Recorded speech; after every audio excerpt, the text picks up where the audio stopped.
본 영상은 메이플이 성수기여야 함에도 불구하고 유입도 없고 템회전도 잘 안되고 노잼의 현타가 와서 제작하였습니다. 지금 보시는 표는 메이플의 최근 인구 현황입니다. 메이플 스토리에도 인구 절벽이 닥쳤습니다. 리부트는 그렇다 치더라도 본섭 인구 또한 이례적으로 10%가 감소하였습니다. 메이플을 오래 해오신 분들은 다들 느끼셨겠지만 올 겨울은 뉴비 유입도 거의 없고 기존 유저의 유출만 있는 상황입니다. 마치 대한민국이 맞닥뜨린 초저출산과 인구 절벽의 축소 버전인 상황입니다. 지속적으로 뉴비 유입이 없어 기존 유저들이 빠져나가며 콘크리트층 고인물들만 남는다면 결국 리니지처럼 물린 사람들만 남은 사람들의 기억 속에 잊혀져가는 보여서 썩은 게임으로 남은 여생을 보내게 될 것입니다. 왜 메이플은 더 이상 매력적인 RPG가 아닌지 그 이유를 알아보겠습니다. 메이플의 확률 조작. 메이플을 나락으로 보낸 가장 큰 원인입니다. 비유하자면 국가가 앞장서서 국민을 상대로 사기를 친 느낌이죠. 메이플 매출의 30%를 차지하는 핵심 BM인 큐브를 2010년 5월부터 2021년 3월 확률 공개 이전까지 공지 없이 주요 옵션 등장 확률을 낮추는 패치를 진행하였고 뿐만 아니라 블랙큐브의 유니크 레전 등업 확률을 최초 1.8%에서 1.0%까지 내렸습니다. 그리고 약 10년이 넘는 기간 동안 큐브로만 5,500억의 매출을 달성하였습니다. 이는 당연하게도 각종 언론들을 통해 만천하에 공개되었으며 메이플의 이미지는 회생불가 수준으로 떨어졌습니다. 메이플을 안 하는 사람들도 메이플을 하는 사람들을 보며 와 아직도 메이플 하는 사람이 있네. 사기꾼이 믿어달라니까 진짜 믿네. 이런 한심한 시선으로 바라보게 되었습니다. 진성 메이플 콘크리트 유저로서 부끄럽기도 합니다. 하지만 게임은 현실과는 다르게 운영진의 신뢰가 중요하지만서도 신뢰가 바탕이 되어야만 게임을 즐길 수 있는 건 아닙니다. 운영진이 충분히 반성하여 어느 정도 신뢰가 회복될 때까지 현질은 안 하면 그만이니까요. 여전히 사기꾼인 김창섭, 강원기, 그리고 메이플 운영진을 믿지는 않지만 별개로 메이플은 재밌습니다. 요즘은 별로 할 게 없긴 하지만요. 신규 컨텐츠의 부재. 이번 겨울은 뉴비 고인물 모두에게 메이플을 즐길만한 컨텐츠를 제공해주지 못한 빛 좋은 개살구 시기였습니다. 김창섭 디렉터의 쇼통, 역대급인 편의성 패치, 과감하게 최대 BM을 포기한 큐브의 매소화. 이렇게만 보면 나쁘진 않아 보이지만 정작 인게임 내에서는 할 게 없습니다.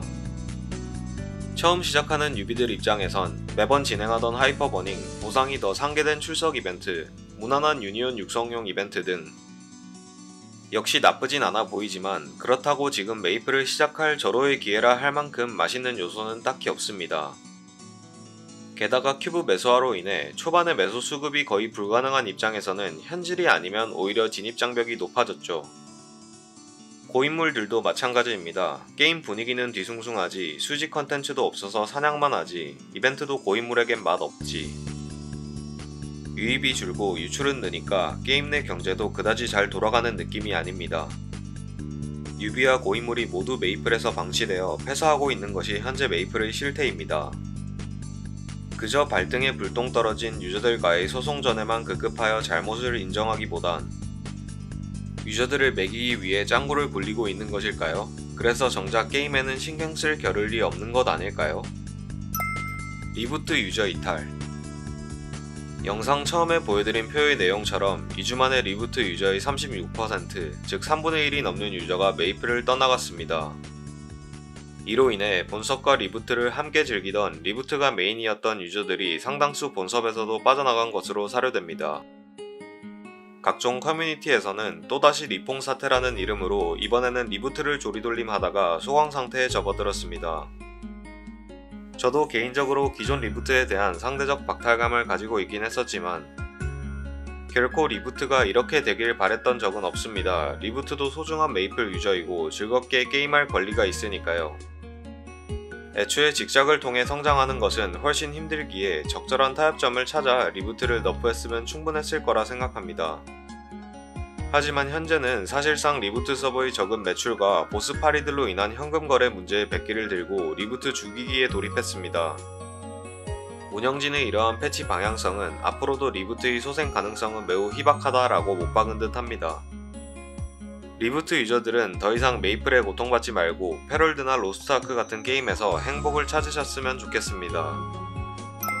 크고 작은 문제점. 메이플은 최근 큐브 매소화를 거의 통보식으로 갑작스럽게 본섭에 패치하였습니다. 합리적인 의심으로 유저들은 공정위 결과에 대한 회피성 패치로 인식하고 있습니다. 확률형 아이템 규제 법안에 이거 확률 공개 의무 회피를 위한 패치, 즉 인게임 내 제어가 된 큐브의 확률 공개가 불필요해진 것이죠. 물론 운영진들은 앞으로도 큐브 확률 공개를 지속할 것이며 앞으로도 확률 조작은 없을 것이라고 우려를 일축하였습니다. 근데 사기꾼 말을 어케 믿어. 게다가 매소 수급 대체 컨텐츠를 일절 언급조차 하지 않은 채 큐브 매소화를 진행하였습니다. 저자본 유저 그리고 저스펙 유저들은 우르스 및 수에큐 의존도가 상당함을 알고 있음에도 그저 사다리 걷어차기식 패치를 감행한 메이플, 어차피 매출에 도움이 안되니 상관이 없다는 걸까요? 결국 뉴비들의 유입이 없는 게임은 서서히 메말라 죽어가게 됩니다. 뉴비들이 결국 경제의 근간이자 게임의 원동력이니까요. 고인물들도 아무도 하는 사람 없는 게임에 혼자 돈을 쏟아부어서 1등을 한들 무슨 의미가 있을까요? 한 번만 더 믿어달라는 말로는 한계에 다다른 메이플, 말로만 할 때가 아니라 이제는 보여줘야 할 때입니다. 요즘 아이템 드롭률에 대한 의혹도 불거지고 있는 가운데 뭔가 현재 진행 상황이 어떠한지 앞으로 어떤 계획을 가지고 있는지 다시 한번 충분히 설명할 자리가 마련되어야 할 것 같습니다. 마지막으로 드롭률 의혹에 대해 쉽게 설명하자면 특정 아이템에 대한 드롭률이 높아질수록 그 효율이 떨어지는 현상에 대한 의혹입니다. 드롭률 증가가 50%인 사람과 드롭률 증가가 100%인 사람에게 드롭률 증가 옵션이 다르게 적용된다는 것이죠. 예시로 추가 드롭률 50%인 사람은 실제로도 추가 50%를 적용받는다면 추가 드롭률 100%인 사람은 실제로는 추가 90%를 적용받습니다. 실제 적용 공식은 미공개이며 예시를 든 것입니다. 이해가 안되죠? 저도 이해가 안됩니다. 똑같이 돈 들여 맞춘 옵션이 다른 수치로 적용이 된다니요. 게다가 아이템 드롭률이 적용되지 않는 아이템이 상당히 많습니다. 얘네들은 아이템이 아닌가 봅니다. 이럴 거면 차라리 아이템 드롭률 플러스 20% 옵션이 아니라 일정 아이템 드롭률 일정량 증가라는 이름이 더 어울리지 않을까요?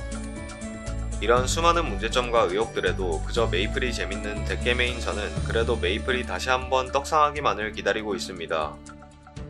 메이플의 일방적 소통과 운영 방식에 많이 지치기도 했지만 그래도 접지는 않을 겁니다. 메이플이 더 이상 한국 RPG에서 독보적이진 않을지언정 여전히 타 RPG가 가지고 있지 않은 감성을 가지고 있으니까요. 메이플이 여기서 더 나락으로 떨어져 정말 회생불가 수준이 되기 전에 남은 작은 불씨로라도 다시 불을 지폈으면 좋겠습니다.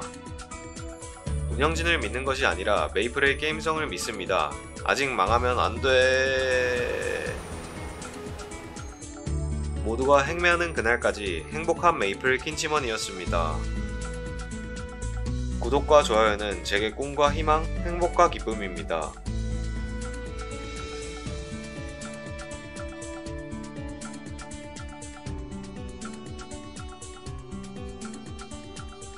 시청해주셔서 감사합니다.